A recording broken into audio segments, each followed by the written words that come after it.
अनेकांच्या पोटातील ओठावर येणाऱ्या गुपितांची बिनधास्त मांडणी करणारं बातमीपत्र। पुण्यातील स्वारगेट बस स्थानकात उभ्या असलेल्या शिवशाही बसमध्ये घडलेल्या दुर्दैवी घटनेनंतर पुन्हा एकदा सांगलीमध्ये शिवशाही बसमध्ये तरुणीचा विनयभंग झाल्याची धक्कादायक घटना उघडकीस आली। या घटनेमुळे संपूर्ण महाराष्ट्रात संतापाची लाट उसळली। ही घटना पुणे ते सांगली मार्गावर प्रवास करणाऱ्या 24 वर्षीय तरुणीसोबत घडली। संशयित वैभव वसंत कांबळे याने बसमध्ये तरुणीसमोर अश्लील कृत्य करत विनयभंग केला। मध्यरात्री 12:30च्या सुमारास सांगली बस स्थानकावर ही घटना उघडकीस आली। पीडित तरुणीने प्रसंगावधान राखत बस चालक व तेथील पोलिसांना घटनेची माहिती दिली। पोलिसांनी तात्काळ कारवाई करत संशयिताला पाठलाग करून अटक केली। पीडित तरुणी कोल्हापूर जिल्ह्यातील शिरूर तालुक्यातील रहिवासी असून ती पुण्यात नोकरीसाठी राहते।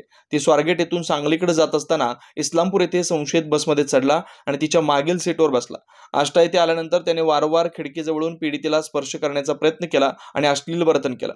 रात्रीची वेळ असल्याने तरुणी घाबरली, मात्र बस सांगली स्थानकात पोहोचताच तिने आरडाओरडा करत घटनेची माहिती दिली। पोलिसांनी तात्काळ हस्तक्षेप करून आरोपीला ताब्यात घेतला आणि त्याला चोप देत पोलीस ठाण्यात नेला।